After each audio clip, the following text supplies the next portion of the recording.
Assalamualaikum warahmatullahi wabarakatuh. Pertama-tama saya berterima kasih kepada para peserta FGD yang berkenan hadir dalam diskusi kali ini. Perkenalkan, saya Bayraka Kalimah selaku moderator. Pada diskusi kali ini juga dihadiri oleh Profesor Khairul Ihsan Aliza, Ibu Rona Alisa STMT, dan juga Profesor Dr. Muhammad Arif Al-Ghifari sebagai peneliti dari komunitas sahabat nuklir. Selamat siang Pak, Ibu. Selamat siang, Pak.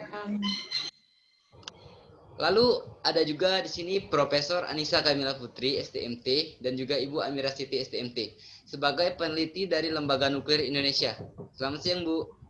Selamat siang, Pak. Ya, perlu disampaikan jika pada diskusi kali ini itu tidak ada pendapat yang salah, sehingga semua peserta berhak mengeluarkan pendapatnya masing-masing. Perlu saya sampaikan juga, pada diskusi ini bukanlah debat, sehingga peserta tidak boleh menyela peserta lain. Pada diskusi kali ini kita akan membahas tentang potensi energi nuklir dalam perkembangan PLTN di Indonesia. Seperti yang kita tahu, energi nuklir itu adalah reaksi pembelahan inti atom akibat tubrukan inti atom lain, sehingga menghasilkan energi tersendiri. Baik, kita lanjut saja. Sebelumnya saya ingin bertanya, bagaimana pandangan masyarakat awam tentang penggunaan nuklir dalam kehidupan? Bagi peserta yang ingin menyampaikan pendapatnya, disilakan untuk unmute. Baik, mohon izin untuk memberikan pendapat. Ya, silakan Pak. Menurut saya, jika kita berbicara mengenai masyarakat awam, saya yakin sebagian besar dari mereka akan menganggap bahwa nuklir ini adalah hal yang sangat berbahaya. Dan juga sebagian besar dari mereka sudah pasti mengira bahwa nuklir ini berkaitan erat dengan bom atom yang terjadi pada Hiroshima dan Nagasaki pada tahun 1945. Terima kasih. Ya, baik. Terima kasih Pak Ihsan. Apakah ada pendapat lain? Saya izin memberikan pendapat. Ya, silakan Bu.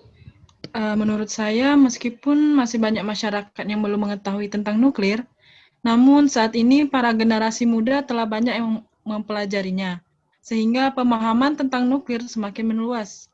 Nah, manfaat dari nuklir ini juga sangat banyak. Nuklir dapat digunakan dalam bidang pertanian seperti dalam proses produksi pupuk, di bidang kedokteran dalam mutasi gen, dan di dalam bidang industri, pengecekan kebocoran pipa, serta pembuatan PLTN. Begitu sih menurut saya. Ya, baik. Terima kasih Bu Rona Alisa. Yang disampaikan oleh Bapak Hoirul dan Ibu Rona tadi benar. Jadi saya simpulkan saja ya bahwa masyarakat awam itu menilai nuklir sebagai satu ancaman yang dapat menimbulkan bahaya. Tetapi, bila dimanfaatkan dengan baik dan benar, nuklir dapat digunakan dalam bidang pertanian, kedokteran, hingga industri. Lalu, pertanyaan selanjutnya, bagaimana perkembangan energi nuklir yang ada di Indonesia? Kepada peserta yang mempunyai pendapat, dipersilakan untuk unmute.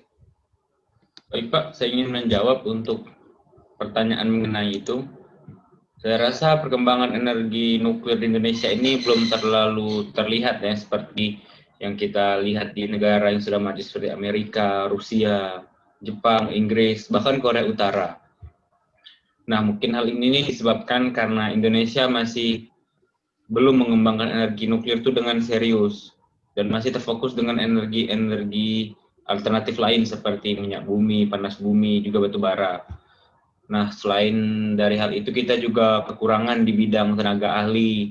Selain tenaga ahli, juga modal awal untuk pengembangan PLTN ini kan sangat besar.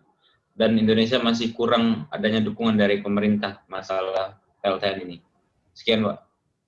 Ya, baik. Terima kasih Pak Arif. Apakah masih ada pendapat lain atau ada peserta yang ingin menambahkan? Izin menyampaikan pendapat, Pak. Ya, silakan Bu. Benar apa yang dikatakan oleh Bapak Arif, di Indonesia sendiri baru ada 2 perguruan tinggi yang membuka jurusan teknik nuklir. Padahal, Badan Tenaga Nuklir Nasional atau BATN sendiri sudah berdiri sejak tahun 1958. Terus ditambah lagi, Indonesia telah mempunyai 3 reaktor riset, yakni di Kota Bandung, Yogyakarta, dan Tangerang. Nah, menurut saya, reaktor riset ini mendukung adanya penelitian seputar nuklir dan bakal menjadi cikal bakal pembangunan PLTN di Indonesia. Nah, dengan adanya reaktor riset ini, seharusnya pemerintah Indonesia dapat lebih fokus mengembangkan energi nuklir di Indonesia. Begitu, Pak, menurut saya. Baik, terima kasih Bu Anissa. Jadi dapat kita simpulkan bahwa energi nuklir di Indonesia belum terlalu berkembang. Hal ini disebabkan karena negara Indonesia itu lebih fokus mengembangkan sumber energi lain. Selain itu, negara Indonesia juga kekurangan tenaga ahli, modal awal pengembangan PLTN yang besar, dan kurangnya dukungan dari pemerintah. Padahal negara Indonesia itu sendiri sudah memiliki badan yang mengawasi energi nuklir ya. Juga sudah memiliki 3 buah reaktor riset yang dapat digunakan dalam pembangunan PLTN di Indonesia. Lalu pertanyaan selanjutnya, bagaimana potensi pembangunan PLTN yang ada di Indonesia? Kepada peserta yang mempunyai pendapat, silakan unmute. Izin menjawab, Bapak Bayah. Ya, Menurut saya, negara Indonesia itu sangat berpotensi untuk mengembangkan PLTN. Berdasarkan data dari Badan Tenaga Nuklir Nasional atau BATN, Indonesia memiliki sumber daya uranium sebesar 81.090 ton dan thorium sebesar 140.411 ton, di mana dua bahan ini merupakan bahan baku pembuatan nuklir. Selain itu, nuklir juga salah satu sumber energi yang ramah lingkungan. Nuklir ini tidak mengemisi karbon seperti batu bara, di mana emisi karbon ini berdampak pada perubahan iklim dan pemanasan global. Begitu Bapak Bayah, terima kasih. baik, terima kasih Bu Amira. Saya sekarang ingin menanyakan pendapat tentang apa yang disampaikan oleh Ibu Amira tadi kepada Bapak Hoirul. Bagaimana pendapat Anda? Oke, terima kasih atas kesempatannya, Bapak. Saya setuju tentang pendapat Ibu Amira tadi yang mengatakan bahwa sumber daya uranium dan thorium yang dimiliki Indonesia ini memang sangat besar. Dan juga nuklir itu memang salah satu sumber daya alam yang bisa dibilang cukup ramah lingkungan. Namun kita jika berbicara mengenai proses pembangunan PLTN itu sendiri, itu memakan biaya yang sangat besar, Bapak. Bayangkan saja untuk membangun satu PLTN atau pembangkit listrik tenaga nuklir yang berdaya sekitar 1.400 megawatt, itu kita harus menghabiskan biaya sebesar 70 triliun, Bapak. Terima kasih. Ya, baik, terima kasih Bapak Hoirul. Ya, cukup besar ya biayanya untuk membangun satu PLTN yang berdaya seperti itu. Lalu, apakah masih ada pendapat lain? Saya izin memberikan pendapat. Ya, baik, silakan Bu. Menurut saya memang benar biaya yang dibutuhkan dalam pembangunan PLTN ini sangat besar. Namun kita jangan bersikap pesimis seperti itu. Untuk pembiayaannya negara Indonesia dapat mencari investor dari dalam ataupun luar negeri untuk mendanai proyek ini, atau bisa juga mengambil pinjaman dari luar negeri. Itu menurut saya. Baik, terima kasih Bu Rona. Sekarang Bapak Arif nih, bagaimana pendapat Bapak Arif untuk proyek yang akan didirikan ini? Ya, saya sangat setuju ya dengan proyek ini. Seperti yang dikatakan Ibu Amira tadi bahwa Indonesia memiliki sumber daya untuk PLTN itu sangat bagus ya. Nah, selain sumber daya yang bagus, Indonesia juga kondisi geografis Indonesia ini sangat mendukung untuk dibangunnya sebuah PLTN. Nah, jika kita bertanya lokasi yang tepat, kan kita dengar kabar bahwa ibu kota itu akan dipindahkan ke Kalimantan Timur. Nah, saya rasa membangun PLTN di sana sangatlah cocok karena jumlah penduduknya di sana masih sedikit, posisinya dekat dengan laut, juga jarang terjadi bencana alam seperti gempa atau tsunami di sana. Nah, karena 3 itu adalah syarat utama dari dibangunnya PLTN. Juga sebagai ibu kota baru tentunya akan membutuhkan energi dalam jumlah besar namun tetap murah. Ya begitu Pak. Ya, baik, terima kasih Pak Arif.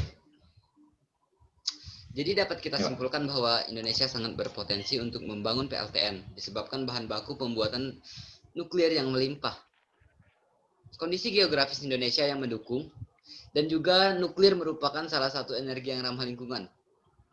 Untuk masalah pendanaan proyek PLTN ini, negara Indonesia dapat memperoleh dana dari investor ataupun melakukan peminjaman ke luar negeri. Lalu pertanyaan selanjutnya, kira-kira kapan negara Indonesia itu siap untuk membangun PLTN itu sendiri? Kepada Ibu Anissa Kamila Putri selaku yang ahli dalam bidang ini, dipersilakan untuk menyampaikan pendapatnya, Bu. Baik, izinkan saya menjawab. Menurut saya, dari segala potensi yang dimiliki dan pastinya dukungan penuh dari pemerintah, saya rasa dalam kurun waktu 10 tahun ke depan, Indonesia bisa memiliki PLTN-nya sendiri dan mampu mengoperasikannya untuk kesejahteraan masyarakat. Bisa kita lihat saja, negara seperti Uni Emirat Arab hanya membutuhkan waktu sekitar 8 tahun untuk membangun PLTN-nya sendiri. Begitu, Pak. Baik, terima kasih, Bu. Bagaimana peserta lain? Apakah ada pendapat lain? Izin menambahkan, Bapak Bayah? Ya, silakan, Bu. Iya, saya juga setuju dengan yang disampaikan oleh Ibu Anisya tadi. Saya rasa 10 tahun adalah waktu yang cukup untuk mempersiapkan pembangunan PLTN. Ditambah lagi, pemerintah Indonesia juga sudah berkomitmen bahwa target penggunaan energi baru terbarukan atau EBT di Indonesia, di mana energi nuklir masuk di dalam salah satu jenis energi baru, mencapai 23% pada tahun 2025 dan 31% pada tahun 2050. Hal ini menjadi titik terang sekaligus kabar gembira dalam pengembangan energi nuklir di Indonesia. Begitu Bapak Bayah, terima kasih. Ya, terima kasih Bu Amira. Jadi dapat kita simpulkan bahwa Indonesia diperkirakan mampu untuk membangun PLTN sendiri dalam waktu 10 tahun ke depan. Kesimpulan akhirnya adalah masyarakat awam menilai nuklir sebagai salah satu ancaman yang dapat menimbulkan bahaya.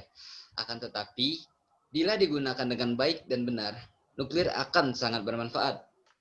Energi nuklir di Indonesia belum terlalu berkembang. Hal ini disebabkan karena negara Indonesia lebih fokus mengembangkan sumber energi lain. Selain itu, negara Indonesia juga kekurangan tenaga ahli, modal awal pengembangan PLTN yang besar, dan kurangnya dukungan dari pemerintah.